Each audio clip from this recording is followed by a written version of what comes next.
사람들은 자신의 눈으로 보지 못한 것을 믿으려 하지를 않지요. 직접 눈으로 보고 내 손으로 만지고 만진 것만을 우리는 실제한다 그렇게 생각을 합니다. 하나님을 믿지 않는 많은 이들의 이유 중에 하나가 무엇인가요? 하나님을 볼 수 없다라고 생각하기 때문에 그렇죠. 하나님을 볼 수 없기 때문에 하나님은 실존하지 않는다라고 사람들은 생각한다는 거예요. 어떤 사회학자들은 신을 인간의 창조물이라 말하기도 합니다. 신이 인간을 만든 게 아니라 인간이 인간의 필요에 의하여 신을 만들었다. 그렇게 주장합니다. 전도를 하다 보면 그런 이들을 많이 만나게 돼요. 하나님이 어디 있느냐? 하나님이 있다면 한번 보여달라. 그렇게 비아냥거리는 이들이 있기도 합니다.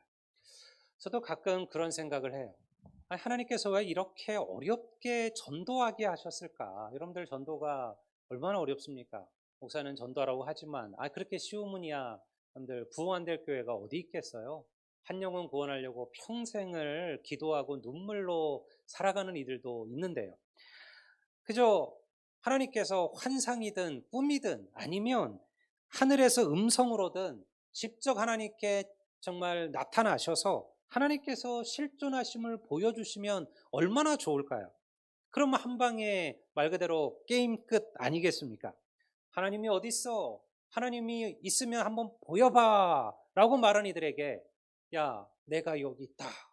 하늘에서 음성이 들리고요. 우리 영화에서 보듯이 정말 하늘에서 빛이 쫙 내려오면서 하나님이 짠 하고 나타나신다면 세상에 하나님을 믿지 않을 리가 어디에 있을까요? 그런데 하나님은 그렇게 하지 않으신다라는 거예요. 오직 하나님의 백성들을 통해서만 하나님께서 살아계심을 세상에 전하신다라는 거예요. 하나님은 우리의 눈으로 볼 수 있는 존재가 아닙니다. 만약 우리가 우리의 눈으로 볼 수 있고 우리의 손으로 만질 수 있고 우리의 머리로 이해할 수 있는 존재 정도라면 하나님이실 수가 없죠. 왜 하나님이 하나님이에요? 하나님은 우리의 생각, 우리의 머리, 우리의 논리, 우리의 이성, 우리의 가치를 뛰어넘기 때문에 그분이 하나님이시라는 거예요.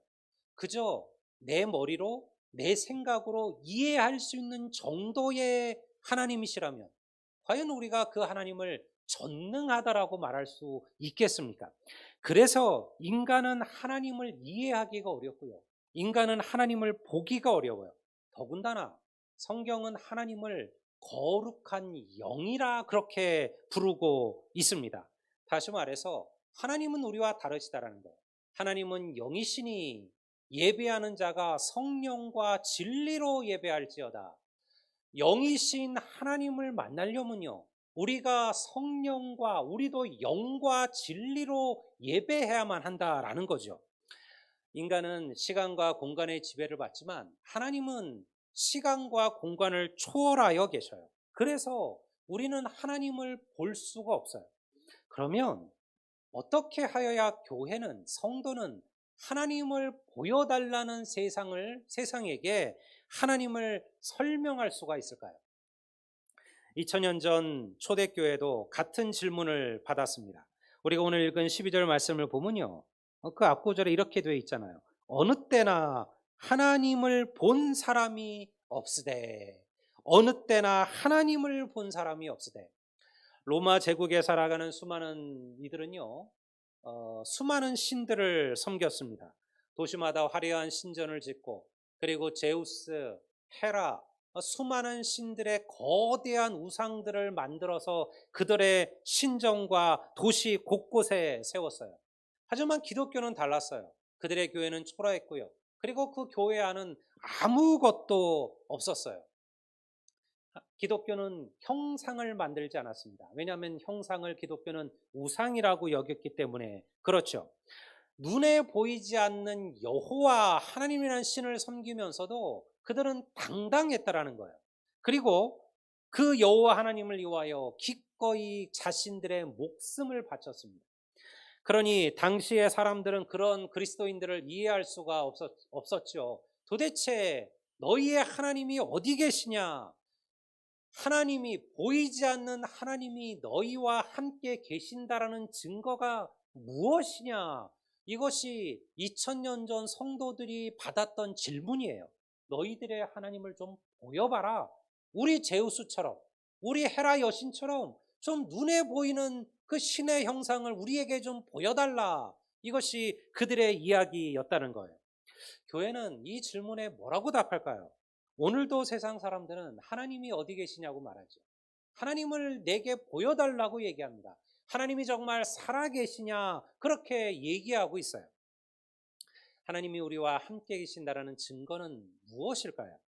한때 교회는 특별한 은사나 그리고 은사를 하나님이 우리와 함께 계시는 증거라고 생각을 했습니다. 방언을 신성시하고 그리고 예언과 치유의 은사를 귀하게 여겼어요. 물론 이 은사들은 지금도 귀하고 중요해요. 우리는 이 은사들을 받기 위하여 사모하셔야 돼요. 여러분 우리가 예수 믿으면서 사실 방언의 은사 한번 좀 받아봐야 되지 않겠습니까? 우리가 예수 믿으면서 하나님이 주셨던 좀 특별한 은사들을 좀 체험해 봐야죠. 이 체험의 신앙이 우리에게 필요해요. 이러한 은사들은 우리로 하여금 하나님께 가까이 나아가게 만들고 더 뜨거운 심령으로 하나님을 바라보게 만드는 거예요. 이런 은사들은 분명히 우리로 하여금 하나님이 우리와 함께 하심을 깨닫게 하는 거예요. 은사를 사모하시고 은사를 받기 위하여 기도하는 성도들이 되시기를 주의 이름으로 축원합니다. 하지만요, 이 은사는 우리에게 말 그대로 그리스도인들에게만 해당되는 이야기예요. 하나님을 알지 못하는 세상 사람들에게 과연 우리의 방언이, 우리의 치유의 은사가, 우리의 예언이 그들에게 하나님을 보여줄 수가 있을까요? 고등학교 시절 제가 제 친구를 부흥에 전도한 적이 있었어요. 그때는 교회들이 거의 1년에 2번 정도 교회 가장 큰 행사죠. 부흥 강사들을 모셔서 부흥 집회를 했어요. 거의 일주일을 4박 5일을 부흥 집회를 했는데요. 얼마나 정말 열심들인지 몰라요. 매일 새벽 기도하고요. 10시에 모여서 부흥회 하고 그리고 밥 먹고 2시에 부흥회 하고요. 그 다음에 저녁 먹고 7시에 또 부흥회를 했어요. 그렇게 해서 4박 5일을 부흥회를 그렇게 열정적으로 했던 시절들이 우리 한국교회에 있었죠. 또 재밌는 것은 그때 오는 부흥사 그 목사님들이 대부분 거의 코미디언 수준이에요. 지금처럼 무슨 유튜브나 넷플릭스나 이런 게 있었을 시절이 아니잖아요. 근데 그 부흥회가 정말 재미있었어요. 우스갯소리도 하고 막 쌍욕도 해가면서 그렇게 부흥회를 하며 성도들을 울리고 웃기고 그렇게 했습니다. 물론 제가 지금 돌아보면 사실은 남는 것은 그런 우스갯소리, 그런 농담밖에 안 남았던 것 같긴 해요. 어쨌든 이제 그때는 그게 재미있었습니다. 부흥회는 둘 중에 하나였어요. 말 그대로 재밌는 그런 아주 코미디언 같은 부흥사님이 오셔서 재밌는 설교를 하든 아니면 병 고치고 막 특별한 방언의 은사를 막 부어주는 그러한 특별한 은사 집회를 하던 그런 두 종류의 부흥회였어요. 근데 그때 제 친구가 따라왔던 부흥회가 바로 그 후자에 해당되는 그런 부흥회였습니다. 이 친구가 부흥회를 하루를 딱 하고 나서 저한테 얘기하기를 자기는 다시는 교회는 안 가겠다는 거야. 그래서 야, 네가 오고 싶다 그래서 데려왔는데 왜 안 간다고 그러냐 했더니 이 친구가 자기가 교회가 통성 기도를 하는 걸 보면서 다 무슨 미친 사람들만 있는 줄 알았다는 거예요. 여러분 뭐 그때는 정말 제 생각에도 그래요. 막 그 기도할 때 보면요. 막 주여 삼창, 막 주여 열창 막 이렇게 불러대면서 정말 고래고래 소리를 지면서 하나님께 정말 기도를 했죠. 은사가 풍성했을 때였으니까요. 근데 더 이 친구를 겁나게 했던 것은 뭐냐면 막 무슨 소린지도 모르는 소리로 막 누가 막 떠들면서 기도를 하는데 야 친구야 나 무서워서 죽는 줄 알았다. 내가 다시는 교회 못 가겠다. 여러분 그게 이해가 돼요. 왜냐하면 제가 그런 분들을 많이 봤어요. 교회를 왔다가 헉 하고 헉 하고 지금은 우리가 교회가 얼마나 얌전합니까? 그런데 우리가 예배할 때 보면 손 들라 그래도 손 안 들죠. 기도하라. 그래도 목사 혼자 기도하고 있죠. 그럼 우리가 지금 뭐 시대가 이제 많이 바뀌어서 그러한 은사의 예배를 드리지는 않지만요. 이게 뭐냐면 방언이 잘못되었다는 게 아니에요. 방언은 귀하고 중요해요. 문제는 뭐냐면요. 그 은사는 우리에게 의미가 있는 은사예요. 하나님의 백성들을 하나님의 앞으로 더욱더 끌어가는 은사예요. 하지만 믿지 않는 세상 사람들에게 그러한 은사는 그저 이상하게 느끼고 들릴 뿐이라는 거예요. 우리에게는 하나님을 만나는 많은 방법이 있어요. 말 그대로 주님이 주시는 특별한 은사는 우리로 하여금 하나님을 만나게 하죠. 우리는 말씀을 통해서 하나님을 만나요. 우리는 기도하는 가운데 하나님을 만나요. 우리는 우리의 심령을 움직이시는 특별한 하나님의 음성들을 경험하기도 해요. 하지만 성도가 아닌 세상, 하나님을 모르는 사람들에게 우리는 무슨 방법으로 하나님이 살아계심을, 그리고 하나님을 보여줄 수 있겠냐는 거예요. 우리가 12절을 다시 한번 읽어보겠습니다.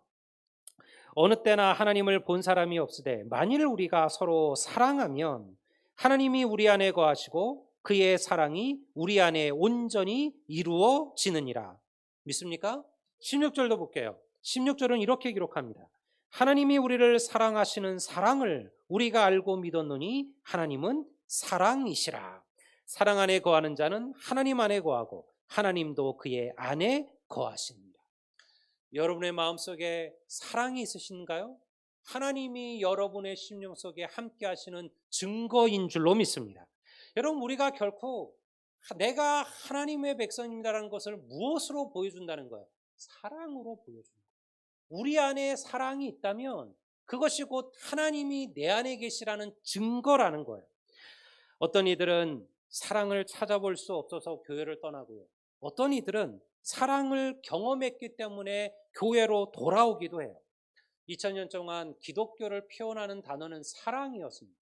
사람들은 기독교라고 얘기하면 사랑의 종교 이렇게 얘기했어요. 우리가 불교를 대표하는 단어도 있잖아요. 불교는 자비지요. 자비. 사실은 사랑과 다르지 않아요. 모든 종교는요 동일해요. 불교의 자비나 기독교의 사랑이나 같은 의미예요. 물론 우리가 신의 개념이 다르기 때문에 우리가 그걸 비교할 수는 없지만 중요한 것은 세상 사람들은 2000년 동안 기독교 하면 무슨 말을 떠올렸느냐? 사랑이라는 단어를 떠올렸다는 거예요. 교회는 사랑하는 곳, 교회는 사랑을 베푸는 곳, 교회는 사랑을 나누는 곳, 교회는 사랑하는 사람들이 모여 있는 곳, 이것이 교회를 표현하는 거예요. 그래서 수백 년간의 환난과 핍박 속에서도 교회가 무너지지 않고 더욱더 왕성해진 이유가 무엇일까요? 그들이 사랑하며 살았다라는 거예요. 오늘 무너지고 쓰러지는 한국 교회를 다시 살리는 것도 우리가 사랑을 회복하는 것임을 믿으시기를 주의 이름으로 축원합니다. 요한복음 13장 34절 35절을 한번 읽어보겠습니다. 우리 한번 다 같이 읽어보고 다 같이. 새 계명을 너희에게 주노니 서로 사랑하라. 내가 너희를 사랑한 것 같이 너희도 서로 사랑하라. 너희가 서로 사랑하면 이로써 모든 사람이 너희가 내 제자인 줄 알리라. 세상이 어떻게 하나님을 본다고요? 우리가 서로 사랑할 때. 우리가 서로 사랑할 때 비로소 세상이 하나님을 본다라는 거예요. 그러면 어떻게 사랑해야 될까요? 저는 오늘 교회와 성도들이 놓치고 있는 것이 바로 이 복음의 디테일이라고 생각을 해요. 이 디테일이라는 말이 아주 중요하죠. 여러분, 명품을 만드는 게 뭐예요? 디테일의 차이라 그러잖아요. 우리 지금 중국이 막 차들을 좀 기막히게 만들어내고 있어요. 근데 아직도 그냥 엔진?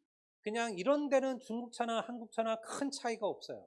그런데 결코 중국 차와 한국 차를 아직도 차이나게 만드는 거, 혹은 한국 차들과 세계적인 명차들을 차이나게 만드는 건 뭐냐면요, 그 차가 갖고 있는 디테일들이, 그 조그만 부분들에서 사실은 명품의 차이가 나는 거죠.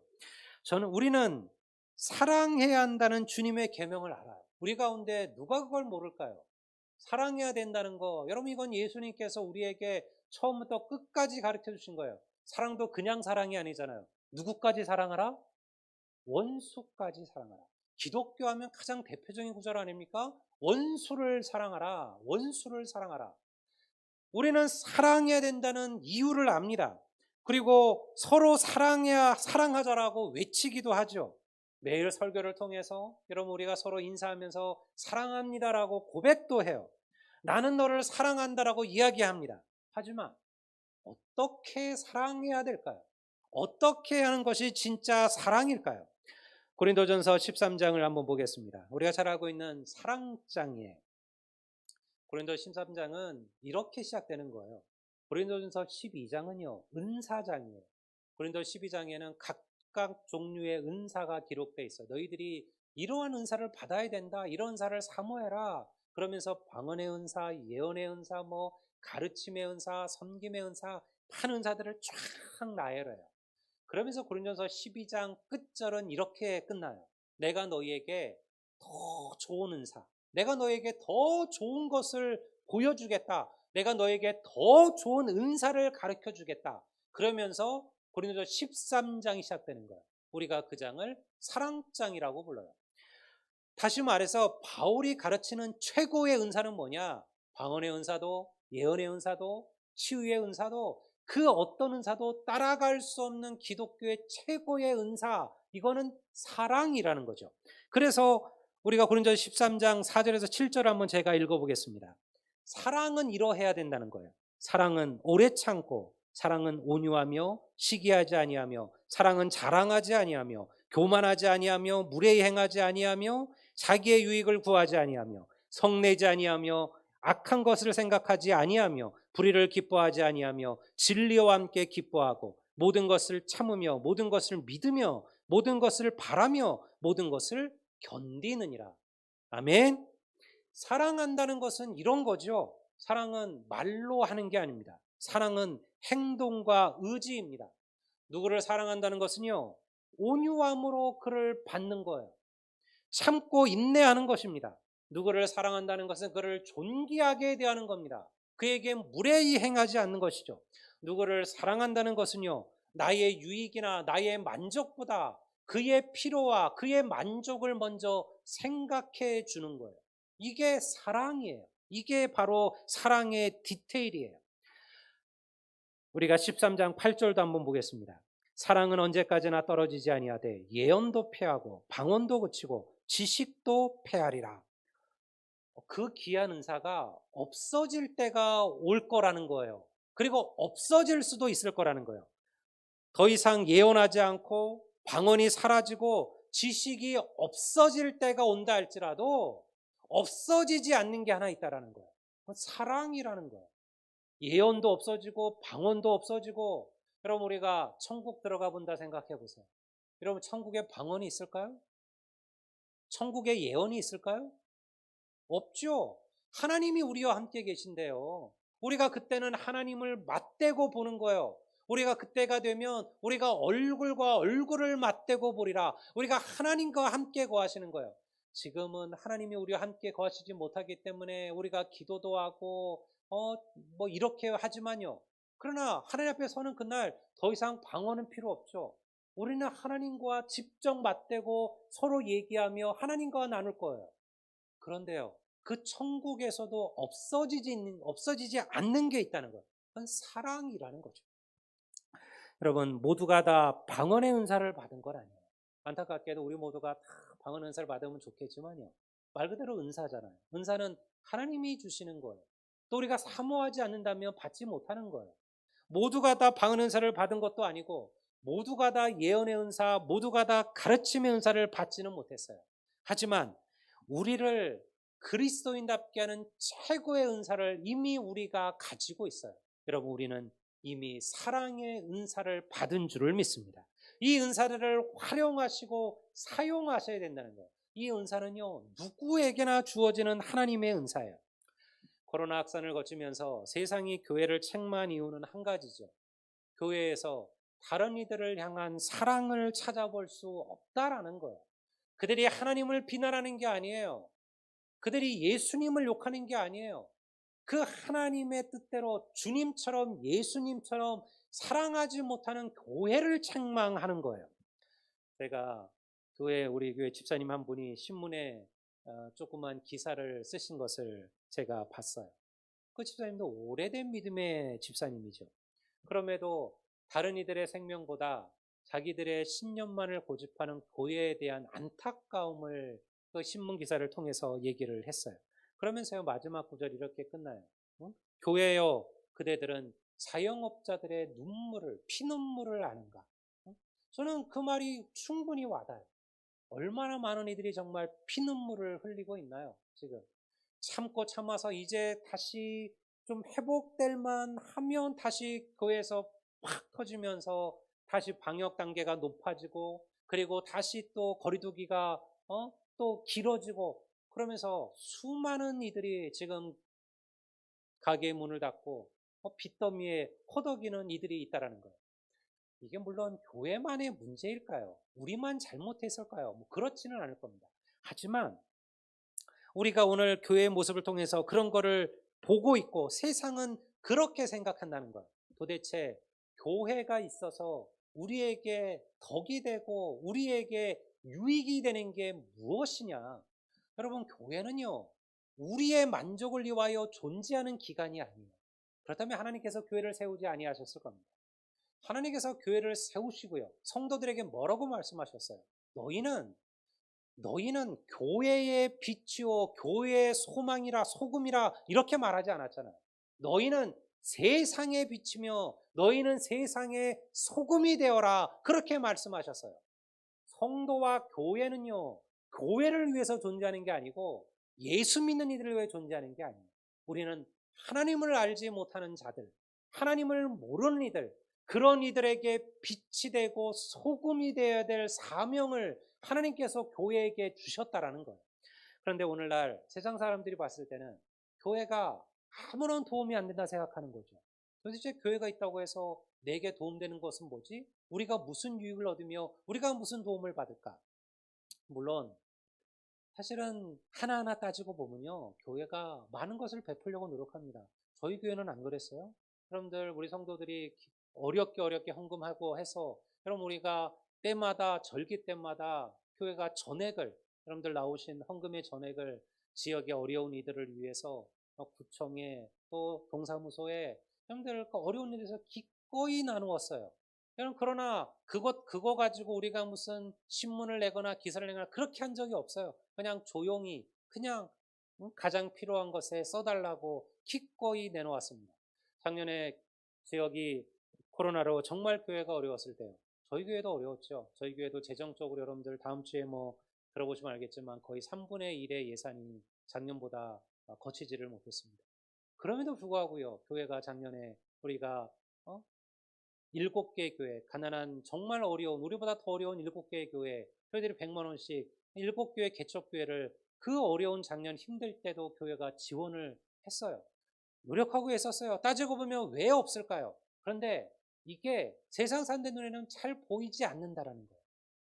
왜냐하면 정말 교회가 감당해야 될 사명들을 우리가 놓치고 있다라는 거예요. 여러분, 교회는요, 세상에 사랑으로 나가야 될 하나님의 조직이요, 하나님이 주신 아름다운 천국임을 여러분 믿으시기를 주의 이름으로 축원합니다. 그러니요, 애쓰고 노력하셔야 됩니다. 우리가 세상에 대해 변명할 게 없어요. 할 필요도 없어요. 우리는 잘했는데, 우리 교회는 문제 없었는데, 우리 교회는 잘 규정을 지켰는데, 이런 얘기할 것도 없어요. 그죠? 우리의 잘못이고요, 우리의 문제입니다. 우리가 더 사랑하지 못하고, 더 겸손하지 못하고, 더 낮아지지 못하고, 더 섬기지 못했습니다. 우리는 그저 그렇게 나아가는 거예요. 그게 사랑이죠. 그게 온유함이에요. 그게 자기를 낮추는 거예요. 여러분, 하나님께서 우리를 통하여 그것을 세상에 보이기를 원하시는 거예요. 다른 방법이 없습니다. 여러분, 우리 안에 진정한 사랑이 시작이 됩니다. 그러니까 그 사랑을 세상으로 나눌 줄 알게 되면 그 사랑을 통하여 세상은 하나님을 보게 될 줄을 믿습니다. 그렇지 않겠습니까? 도대체 저 기독교인들이 왜 저렇게 살아갈까? 저희들이 하나님을 믿는구나. 하나님을 믿는구나. 그것이 바로 그들로 하여금 하나님을 보게 하는 거죠. 저는 그러한 성도들을 분명 보았어요. 전도하여, 새로운 성도들을 전도하여 데리고 오신 분들을 제가 이렇게 만나고 보면요, 그런 말을 하는 분이 있어요. 어떤 분이 나를 전도했는데 제가 그분 보니까 나도 교회 다녀야 되겠다. 나도 하나님 믿어야 되겠다. 그런 생각 들어서 제가 따라왔다고. 여러분, 그가 무엇으로 그에게 하나님을 보였을까요? 사랑이죠. 사랑을 통하여 하나님이 살아계심을 세상에 보여준 거예요. 요한은요, 이 하나님의 사랑이 구체적으로 나타난 것을 예수 그리스도라고 얘기해요. 16절에 보면 하나님이 우리를 사랑하시는 사랑을 우리가 알고 믿었노니, 사랑을 알고 믿었다라는 게 뭐예요? 하나님이 우리를 사랑하시는 사랑, 이게 뭡니까? 우리에게 우리의 죄를 대속하시고 우리를 위하여 우리의 죄를 사하시기 위하여 독생자 예수님을 보내주신 사랑을 말하는 거죠. 그 사랑을 우리에게 보여주신 거예요. 우리가 그 예수 그리스도를 나의 구주로 알고 믿음으로써 우리가 하나님 안에 거하게 되는 축복을 받은 거죠. 그러니 우리가 세상에 전하는 진짜 사랑이 여기에 있어요. 우리가 온유하고 겸손하며 성내지 아니하며 무례히 행하지 아니하며 항상 기뻐하며 모든 것을 참고 모든 것을 믿으며 모든 것을 견딤으로써 우리의 사랑을 통하여 예수님을 그들에게 전하는 거예요. 여러분, 아무리 우리가 가서요 예수 믿으시오 얘기해봤다고 한들요 굳어진 사람들의 마음은 열려지지 않습니다. 옛날에는 통했어요. 왜? 옛날에는 교회에 대해서 사람들의 마음이 열려 있었기 때문에 그래요. 제가 제 고등학교 얘기를 했잖아요. 그때는 서로 교회 데려달라고 말하는 친구들이 수두룩했어요. 제가 교회를 가면 제가 목사들이라는 걸 알기 때문에 친구들 가운데 저한테 와서 야, 나도 이번 주에 니네 교회 가본 좀 안 되겠느냐, 이런 아이들이 여러 명이 있었어요. 내가 이야기하지 않아도. 왜냐하면 교회에 대한 이미지가 나쁘지 않았거든요. 교회에 대해서 좋은 이미지를 가졌어요. 교회 가면 사람 된다고 생각했어요. 교회 가면 효도한다고 생각했어요. 교회 가면요 인생이 나아질 것이라고 생각했어요. 본인들은 교회 안 다니면서도 자식은 교회를 보내던 시대가 있었어요. 근데 지금은 어떤 거예요? 그렇지가 않은 거예요. 그러니 여러분, 우리가 말과 혀로 하나님의 복음을 전할 수 없습니다. 여러분, 전도하셔야 됩니다. 영혼 구원하셔야 됩니다. 그러나 말로 되지 않습니다. 여러분, 사랑과 섬김으로 주님의 계심을 여러분들 세상에 보여줄 수 있는 우리 선한 열매교회가 되시기를 주의 이름으로 축원합니다. 결국은 사랑의 문제예요. 사랑의 문제. 교회가 세워지는 것도 사랑이고 교회가 무너지는 것도 사랑이에요. 가정은 천국이 되기도 하고 지옥이 되기도 해요. 사랑이 있으면 그 가정은 천국이 돼요. 사랑을 잃어버리면 가정은 지옥이 됩니다. 여러분, 사랑을 잃어버린 교회는요 세상보다 못해요. 하지만 사랑하는 교회는요 세상의 빛과 소금이 될 수 있어요. 우리 사랑하는 성도 여러분, 여러분들의 기도가, 우리의 기도가 그저 우리의 가정, 우리의 자식들, 우리 교회만 거기에 머무르지 않기를 바랍니다. 우리가 이것을 뛰어넘어서 지역을 위하여, 광주를 위하여, 그리고 이 나라를 위하여 기도할 수 있는 우리 교회가 되시고, 여러분, 사랑을 통하여, 우리의 사랑을 통하여 우리가 먼저 사랑함으로써 이 세상에, 하나님을 보지 못하는 세상에 하나님을 보여줄 수 있는 그런 우리 선한 열매교회와 우리 성도들이 되시기를 주의 이름으로 축원합니다.